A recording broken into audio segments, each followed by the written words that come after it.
Good evening. Thank you, Susan. Thank you, Jack. Good to see you. And the Neshama having Aliyah. When's the actual yard site? Next week, Tuesday night, Tuesday, Rosh Chodesh itself. So the Neshama should have an Aliyah. We do thank you. We thank everyone for coming out in the winter for a discussion about Shmita. A little bit of an introduction. I have beliefs. There's things that I believe in. And the things I believe in are important to me. I don't get insulted if it's mocked by others. I'm not going to shoot up a newspaper editor if they mock what is valuable in my eyes. But nevertheless, it is what really is my identity. And these are beliefs I live with. Among my beliefs are the significance of the land of Israel, based on our tradition. Among my beliefs are the fact that those who live in the land of Israel have a merit, a schus. It's a fact. And the rabbis and Chazal made it very clear to us that Yaakov Avinu, as he is returning to the land, he fears Esav, and among the things mentioned there as merits, one of them is the fact that he was in the land of Israel. Indicates its significance. With that, number one, we're going to be discussing an issue that we have two halachic views, which turned into two political views, and there are very intense debates taking place in the land of Israel between these two schools. I want to make it clear that I have a tremendous amount of respect for all parties. I believe, number one, they have a merit of not just being in the land of Israel, but debating and fighting and being very passionate about a very significant mitzvah. And they deserve a tremendous amount of credit. Agree, disagree, makes absolutely no difference to me. They have a schus. They are in many ways lucky, because I've mentioned in the past that our ancestors in Europe or in Spain or in North Africa would be very jealous of us that we have the opportunity to have a debate about Shmita, a practical debate about Shmita. Something very unique is happening. We're living history. We don't know exactly how things are going to develop. I think we have a sense of the direction, which is a good direction, but a very unique thing is taking place. So number one, I will be respectful and everybody will be respectful to all opinions. Number two, I do believe as well that those who are in the land of Israel are the ones who are qualified to determine right and wrong halachically in the land of Israel. I don't appreciate when people from a different location tell me what to do, especially if they don't know the realities, if they don't sense the attitude, the environment, the way of thinking of the community here. How much more so when it comes to the land of Israel? If you have a specific question, it would be highly recommended that if you have a specific question that relates to the land or to some garden that you own there, or where to shop in the land of Israel, where to get your fruits and vegetables during Shmita, a local authority would be far more reliable than a rabbi in Toronto.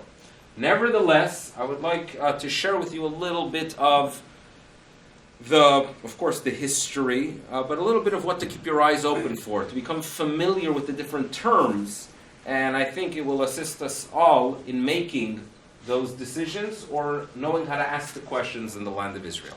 The Torah tells us that there is a very unique mitzvah. You rest on the seventh year. You let the land rest. It becomes ownerless. It belongs to everyone. You have an understanding that it's not your land, it's the land of the people. And the farmer is going to ask, notes the Torah, what am I going to eat year 7? right? If I'm not going to be processing the field in the normal way, if I am not going to be harvesting my fruits in the usual way, if I can't transport it into the marketplace in the normal way, how am I going to earn a living? What's going to happen?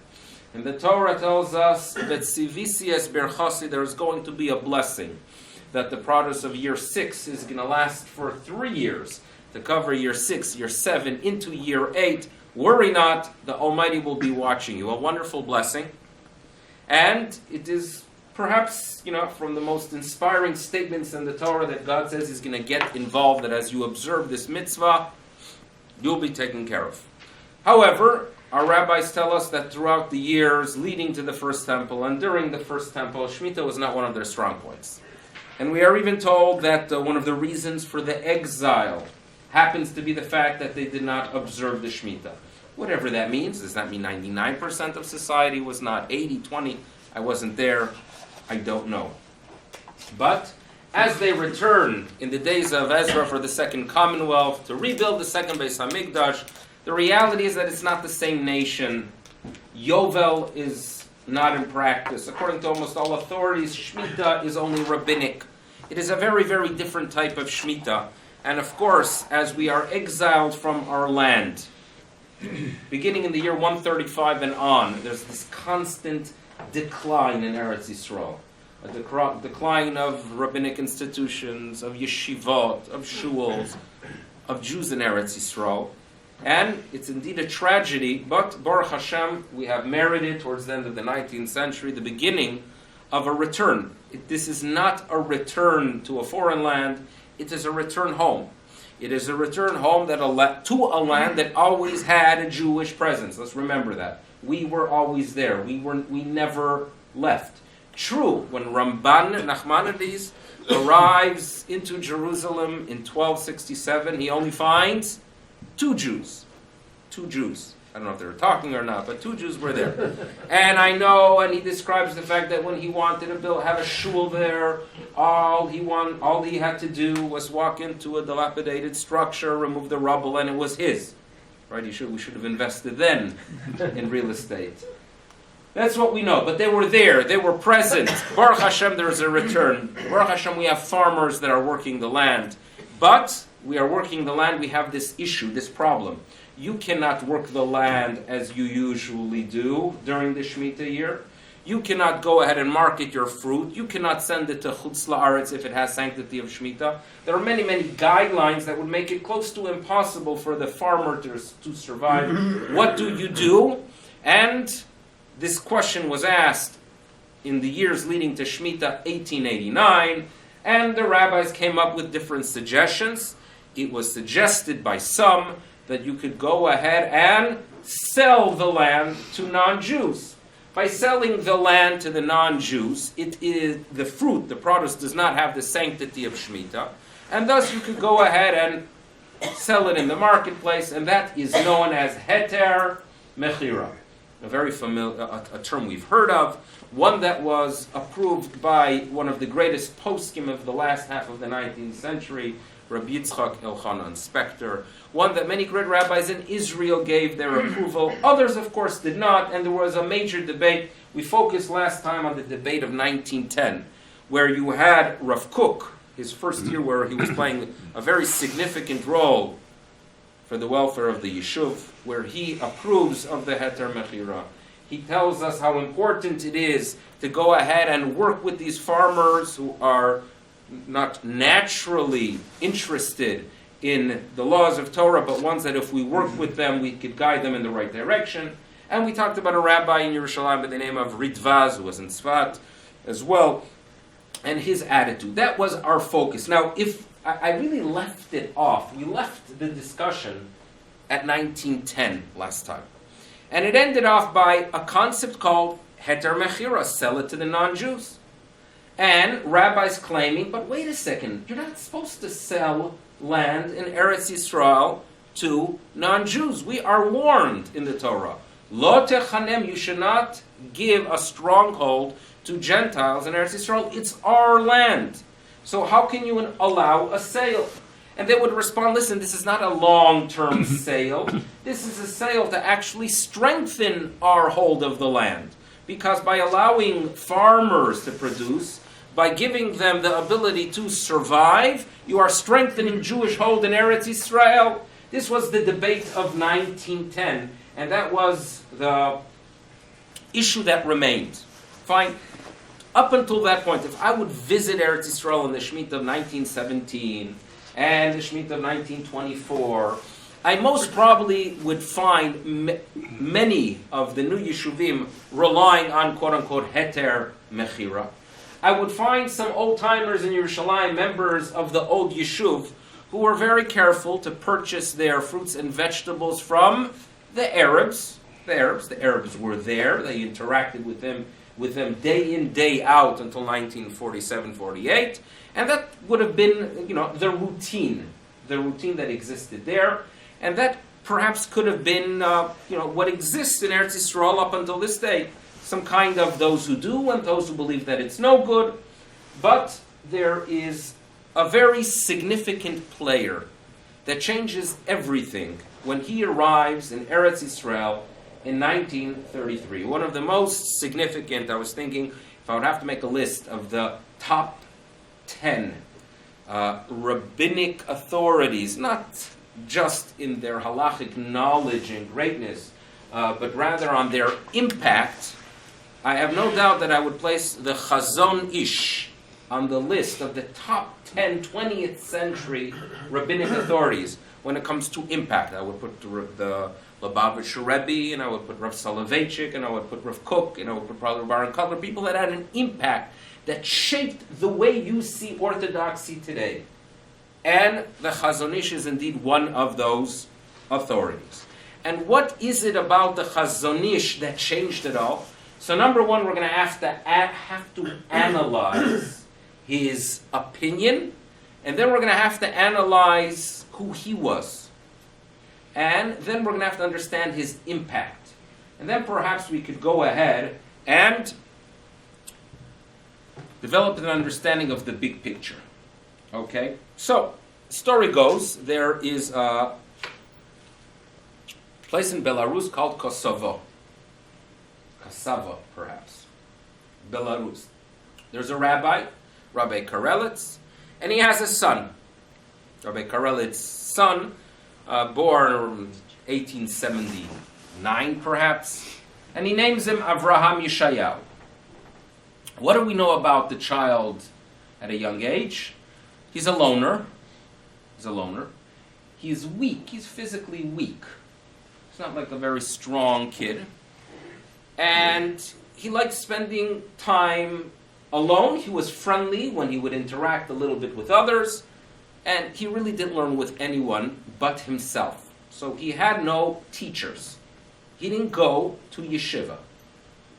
And he used to spend, as a teenager, 18 hours a day studying alone.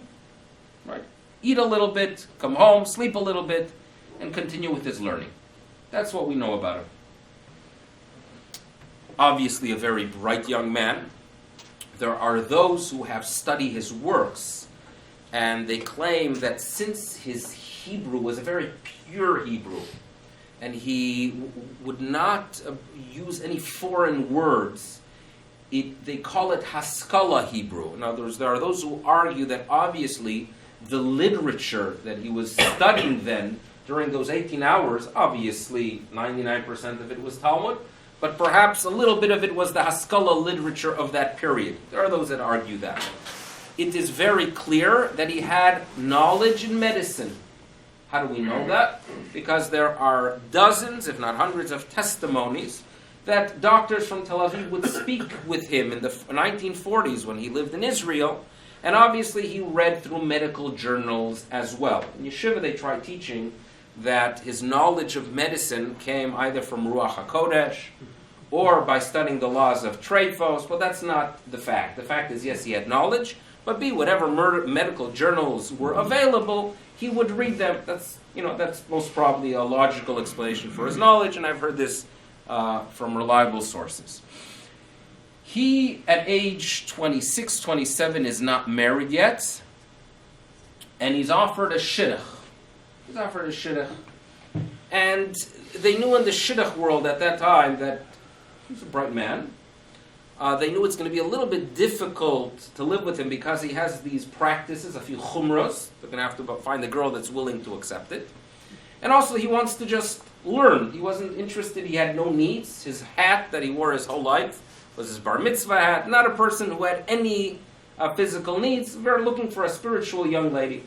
So they offer him a shidduch from Keidan, a city in Lithuania, a lady by the name of Basha. And they do a little bit of research, and the Shatan says, yes, Basha, she's 32 years old. Would that be a good shidduch for Rav Avram Yishayahu, who's turning 27? And the response was yes. So they make the shidduch. During the engagement, they are told that her age, 32, he was 27. The two, in other words, is correct, meaning she was 2, but she was 42, not 32. In other words, they got a little bit on the shidduch resume, something got blurred, so the 4 turned into a 3, and the next thing you know, she is 42. Okay, that's during those days she was a touch older, but that's the explanation. That's the approach we'll take. So the Avram Yishaya, the young man, his parents turn to him, his siblings turn to him, a very well-respected family, and they say it's an opportunity for you to walk away from this shidduch. And he responds that she will be ashamed. You don't shame a Jewish daughter. We're going through with it. That was his response. And he marries her now. With time, and this is something that is not discussed. You don't find this in the Art Scroll edition of the life of the Chazon Ish.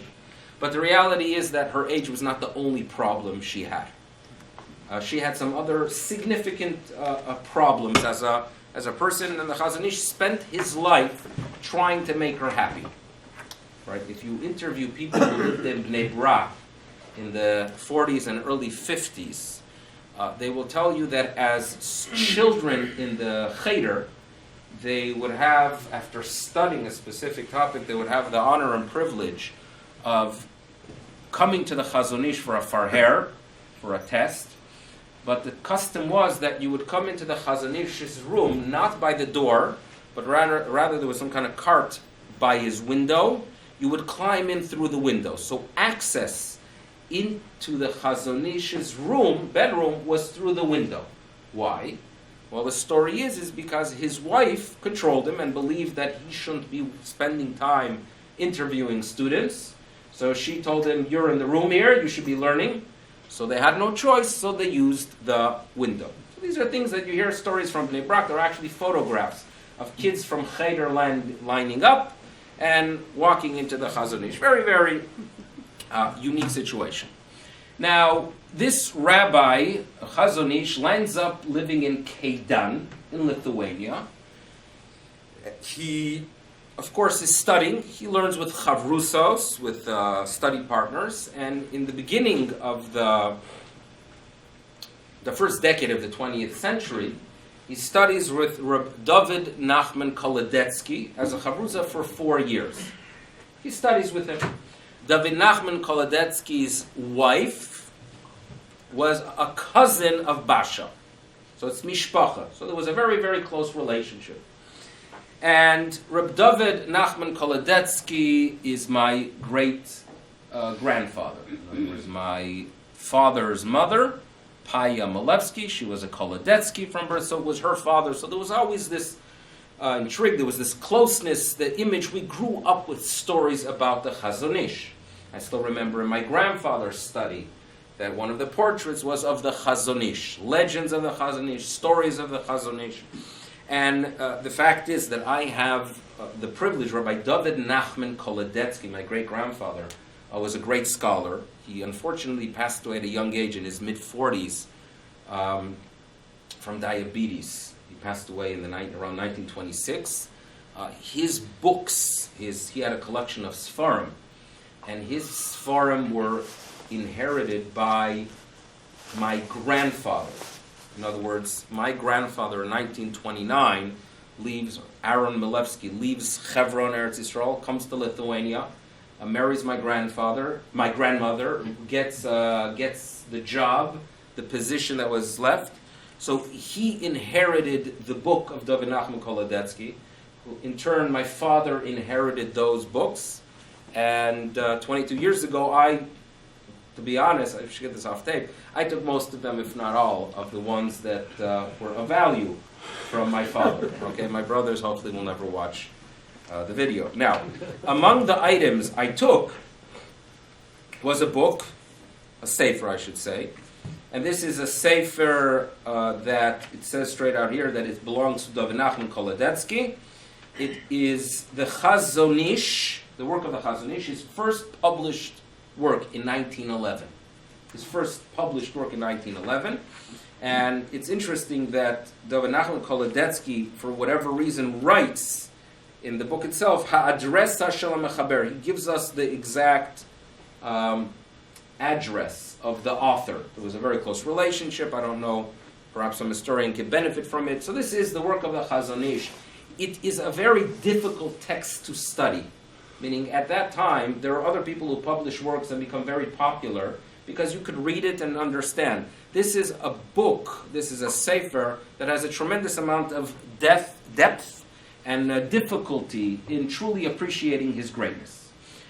Now, he lands up in Vilna after World War I, the Chazon Ish, develops a relationship with Reb Chaim Ozer, who was the posek of the region, and he had one interest and one goal, the Chazon Ish, to make his way to Eretz Yisrael. That was his desire. When we find his letters that were sent to Israel, and he was asked by people who were aware of the fact that we're talking about a great scholar, and they asked him, where would you want to live in Israel? And his response was, it makes no difference to me. The whole land is holy. Anywhere in Eretz Yisrael, right? Anywhere is good for him. He arrives in 1933. A small group recognize his scholarship, and with time, questions that were sent to Europe, to Reb Chaim Ozer, to deal with questions that have to do with the development of the Yishuv, are turned to the Chazon Ish, and the Chazon Ish becomes a posek. What is very fascinating is that in Eretz Yisrael there was once a group and a political party called Po'alei Agudat Yisrael. Po'alei Agudat Yisrael. What is the literal meaning of the group? These were members of Agudas Yisrael who have the philosophy of Agudas Yisrael, but nevertheless they are Po'alim, they are workers. For whatever reason, the party vanished, the title vanished, the newspaper and publications it's like as if a philosophy that vanished. And why is it? Well, if you know what's happening in Israel, it seems to be that, yes, there are, among the Haredim, there are those that work, but it's no longer like a movement. In other words, the general philosophy seems not to be that you are an Agudas Yisrael and a Poel. Well, among the leaders of Poalei Agudat Yisrael in the 1940s was a rabbi by the name of Kalman Kahana. Kalman Kahana was the rabbi in a kibbutz by the name of Chafetz Chaim, which was a religious kibbutz. And this religious kibbutz, I think for some time they had some kind of hotel there or a Beit HaAracha. And there were many halachic questions that had to do with Shmita that were turned to the Chazon Ish by Kalman Kahana. And he was trying to come up with suggestions how to deal with it. So he becomes the posek of the workers in Israel that are interested in the opinion of the Torah leader. Now, we'll discuss soon how things develop a little bit with the Chazon Ish, but let me share with you the opinion that created the big challenge for the situation in Israel regarding Shmita. Now, in Judaism, I can make a shaliach. What's a shaliach? A messenger.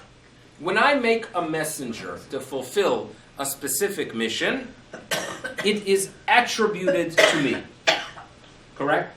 So, for example, do you sell your chametz on Pesach? You do. Do you actually sell your chametz on Pesach? No, you're pointing to me.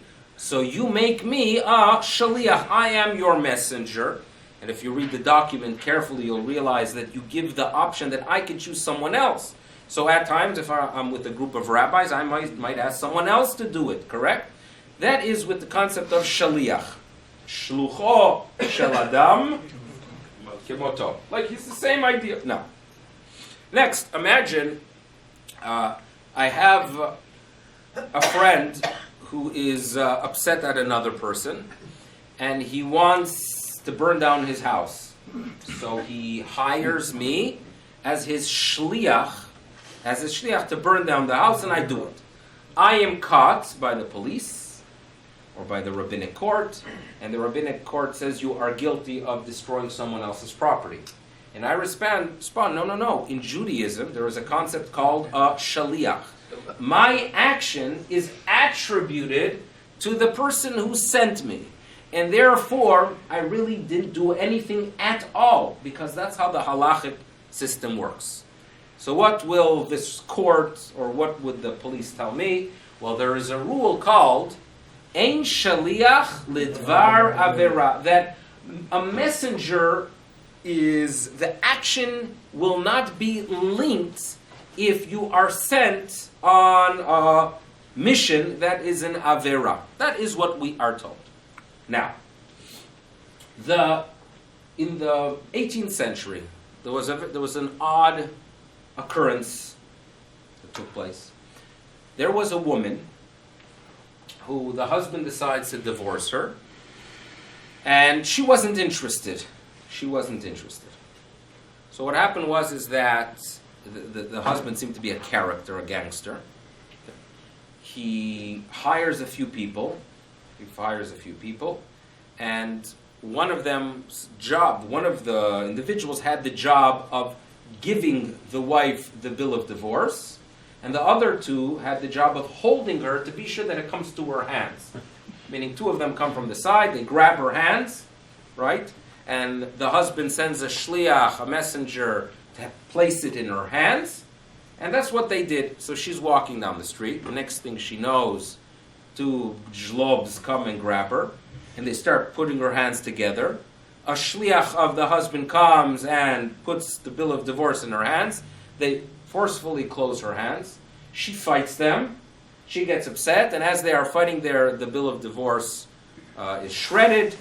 And their halakhic question is she considered divorce or not? Does he still have the obligations, financial obligations? Was it a divorce at all? This is a question that is sent to Rabbi Yecheskel Landau in Prague in the 1760s.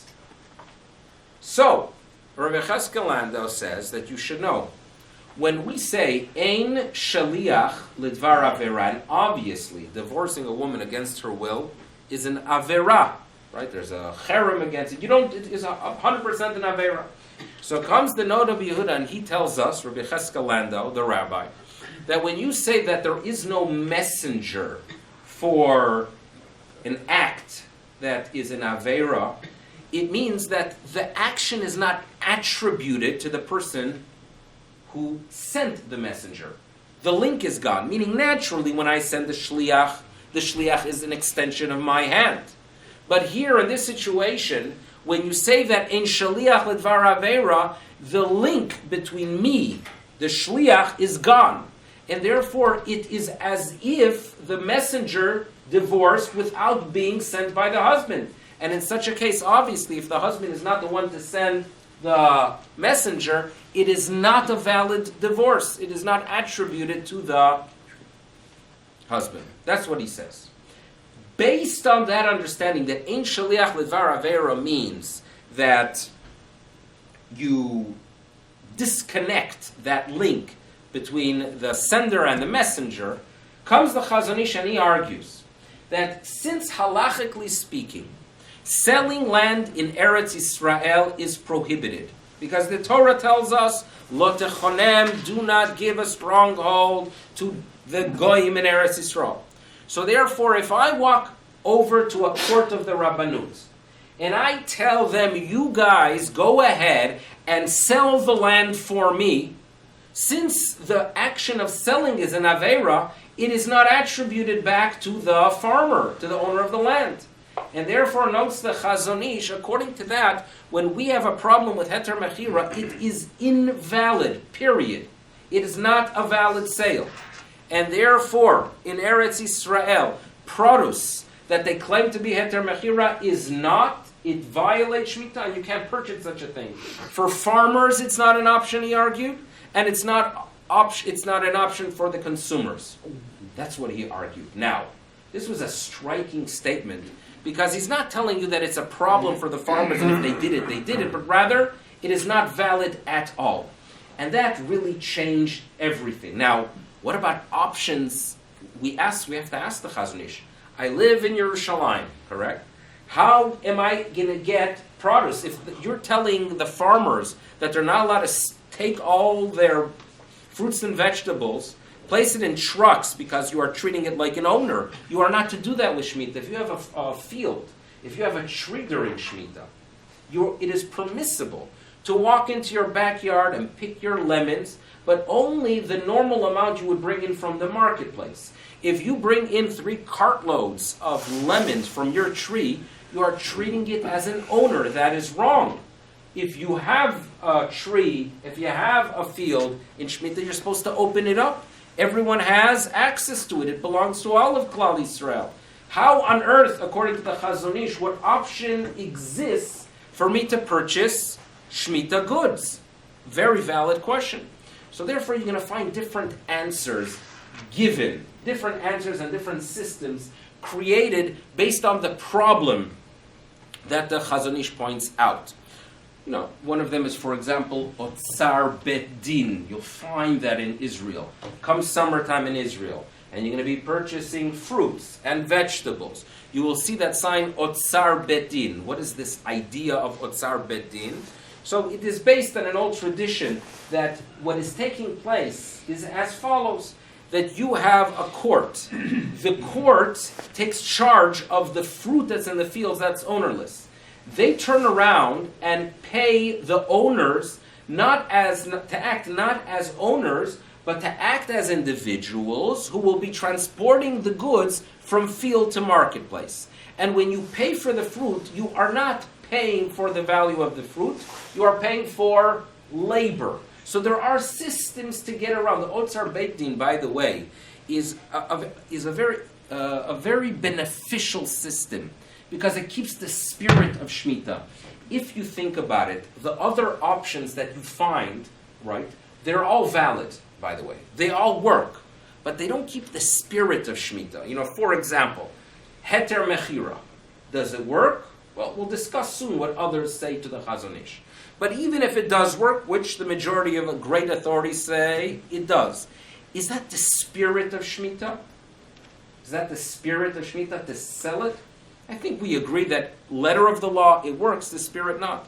Purchasing it from non-Jews, you know that there's a marketplace, there's a big market now to import vegetables from, believe it or not, from individuals that would be very happy if they could export missiles instead of carrots, correct? Is that the spirit of Shmita? There was a great Rabbi Israeli, Rav Shol Israeli, and he noted that the people who are uncomfortable with the Heter Mechira, that is because of the issue called Lo Techonem, don't give a stronghold to Gentiles in Eretz Yisrael.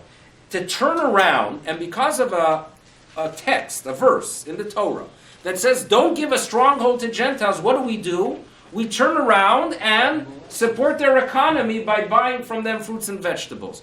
There's absurdity in it, right? So that is not an ideal solution. There are no ideal solutions. This is really a problem. When it comes on the other hand to the statement called Otsar Bet Din, at least the spirit of Shmita exists. You are not paying, and again, it has to be arranged, and it has to be reliable, and there are some wonderful organizations that are doing a tremendous job in doing the Otsar Bet Din system, because you are keeping the spirit. You are not paying for fruit, you're paying for labor, which is something that would be 100% permissible. You know, the Chazon Ish himself became a legend in the last few years of his life, and how much more so after his passing. He passed away in late 1953. And for me, it was always fascinating as a child. I went to a Haredi school in Yerushalayim. And one of their, I would say their hero, or the icon that symbolized the movement of Haredi Judaism. And by the way, quite often, the icon of a movement is not really the philosophy of a movement. In other words, listen carefully. How would you define Haredi Judaism in Israel? Well, a philosophy that doesn't value, work enough, or focuses more only on Libat Torah. What was the Chazon Ish involved in? Well, he was involved. His first hold of halachic guidance in Israel had to do with the Po'alei Agoras Yisrael, clearly indicating that that's what he valued. So that aside, I went to a school where he was an icon, and they would share stories about the Chazon Ish.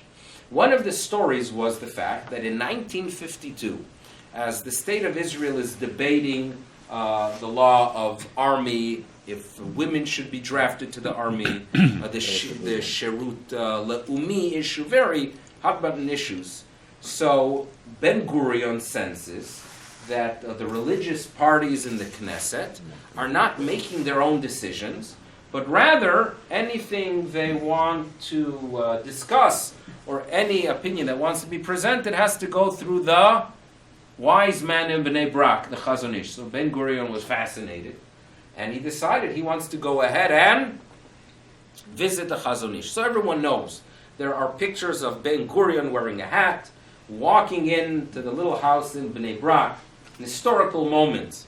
So now, in school, I was taught as follows, that when Ben Gurion is sitting by the Chazon Ish would not look at him, because you're not allowed to look at a Russia. That's the story, that's how they taught me in school.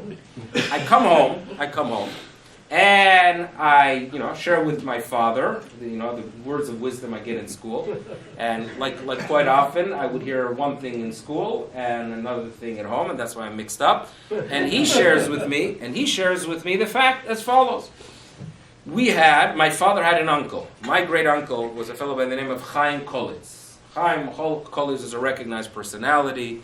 The Kolitz brothers were Cherutniks, and therefore Zev is happy here because his father had a close relationship with them as well, close to Begin. Chaim Kolitz had a very close connection to Begin, but he was extremely close to the Chazon Ish, being that he was Mishpacha and being that the father was a Chavrusa. And he wrote a book about the Chazon Ish. So my father told me that he heard from Chaim Kolitz that when Ben Gurion came to the Chazon Ish put on Shabbos clothes to greet, the Prime Minister of Israel, Kavod Malchus. A little bit different, no? Than not looking and wearing Shabbos. So this is what's taking place, and there are so many different opinions. You can't believe anyone. That's my approach in general. That you have to take everything with a grain of salt. Everyone has an agenda. Everyone wants to see things the way they want to see things. The Chaim Kolitz stories about the Chazon Ish are unique because he gives his perspective of sensitivity, and it gives you the challenges that existed in Israel at the time. For example, Chaim Kolitz, the author, he was engaged to a young lady by the name of Zelda Sonnenfeld. And Zelda, I knew her very, very well, a very, very warm person, and she was the granddaughter of Rabbi Yosef Chaim Sonnenfeld. Yosef Chaim Sonnenfeld was the head of the Eidah Haredis. When you talked about old Yeshuv in the years from 1909 to 1932, who led the old Yeshuv, right? The Zealots were led by Rabbi Yosef Chaim. He was a very righteous person. There's no question about that. But he had a very strong stance against things. Now, when they are engaged, Rabbi Yosef Chaim Sonnenfeld is no longer alive. Now, Chaim Kolitz, preparing for his wedding, needs someone to be Mesader Kiddushin. So he turns to the rabbi who was in Yerushalayim at the time, Rabbi Isaac Yitzchak Herzog. He turns to Rav Herzog and he says to Rav Herzog, you're the Rav here, if you could go ahead and be the one to be Mesader Kiddushin. And Rav Herzog says, yes, no problem. The next thing he knows, Chaim Kolitz hears from his father-in-law, the son of Rabbi Yosef Chaim Sonnenfeld. He walks into his future son-in-law sweating I have a crisis here, because the Kanoim of Jerusalem came to me and threatened me that they're going to disrupt the wedding if a granddaughter of the great Rabbi Yosef Chaim Sonnenfeld will have the doctor as Mesarer Kiddushin. Rav Herzog was known as an intellectual. Rav Herzog had a doctorate, so for the zealots of Yerushalayim, he's treif. So Chaim Kolitz doesn't know what to do. So he goes to Rav Herzog, and Rav Herzog says, okay, if that's what's going to happen, I'll come to your wedding, I'll come after the chuppah. And he just backed off, a man of peace. He struggled, Chaim Kolitz struggles with the issue, so he decides that this sensitive to-do deserves a visit to Bnei Brak.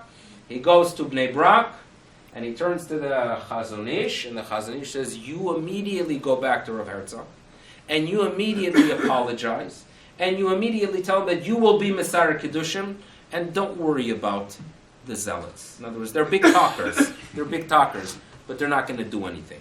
In other words, he dealt with a very complex world that existed then. And there were, though, we could talk a lot about the realities that existed then.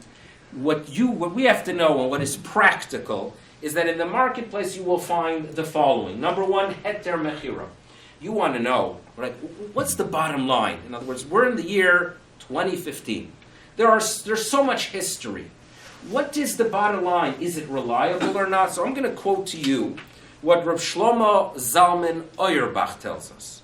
Reb Shlomo Zalman Auerbach is a rabbi who was extremely knowledgeable, very practical, was not afraid to disagree with the Chazon Ish, even as a young man, when Reb Shlomo Zalman Auerbach is a 20-year-old. And the Chazon Ish is a recognized scholar. And the Chazon Ish was the one that declares that electricity is actually a violation on Shabbos of Torah law. Rav Shlomo Zalman Auerbach argued with him.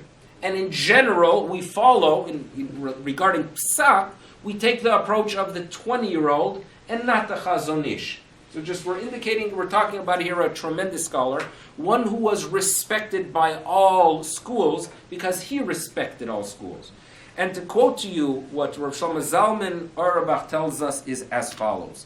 Ha-heter hazeh, the leniency of heter mechira, which we all agree is not simple. But he tells us, Yisodotav, it has its foundation, behararei kodesh, in holy mountains. Holy mountains is a term of great people.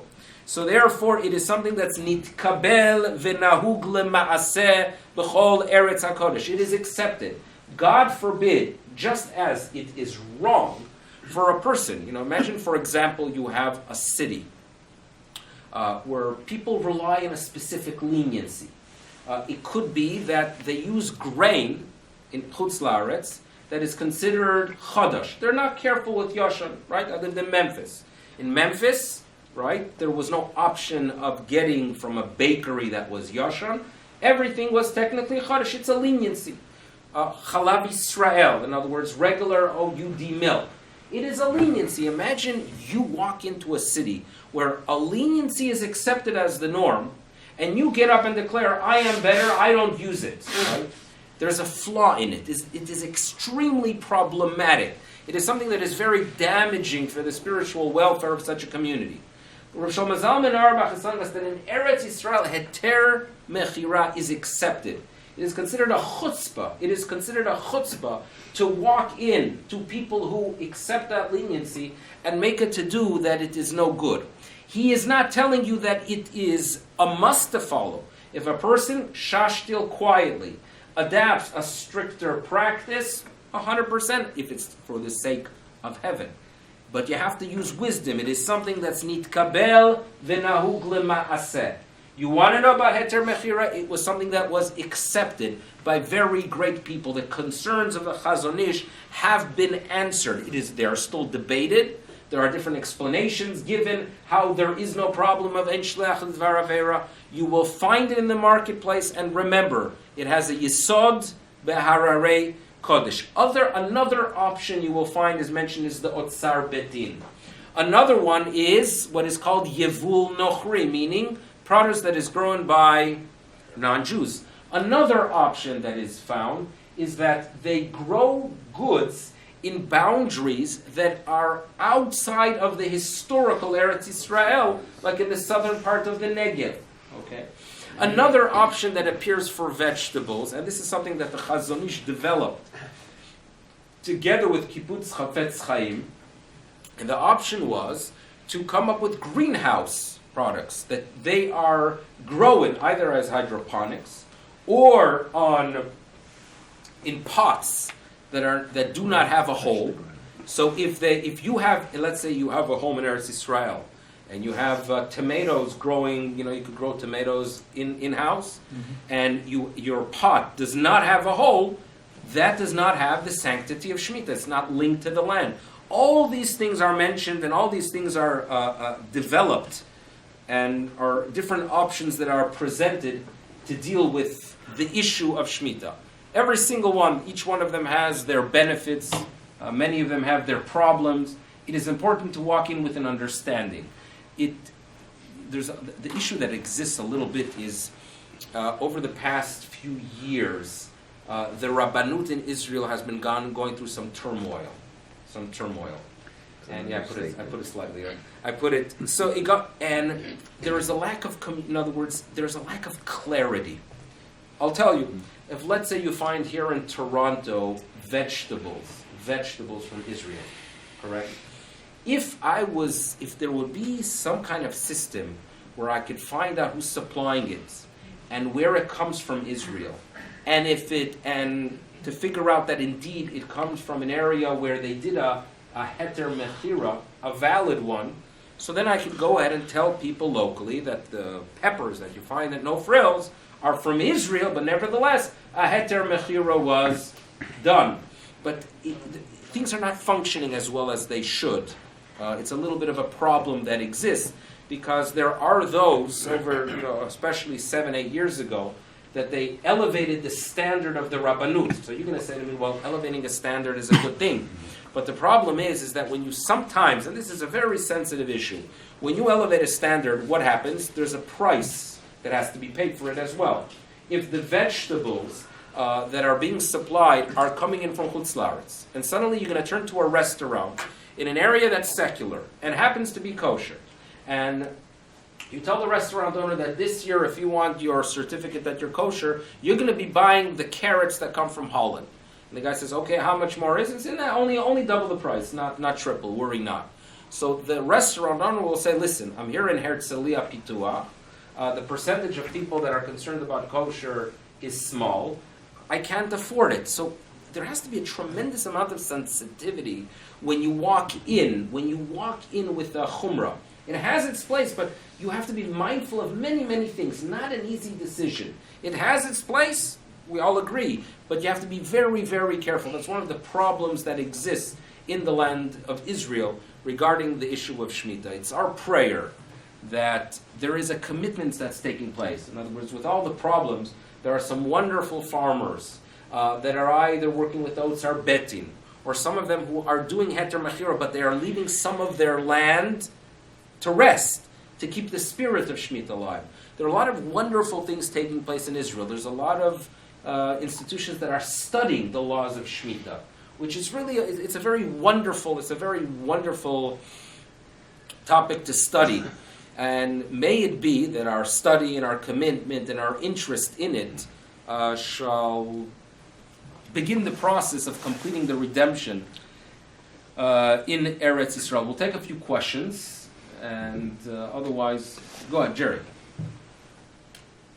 So at the beginning of the shir, you said that when it comes to matters relating to Eretz Yisrael, ideally you ask a Rav in Eretz Yisrael.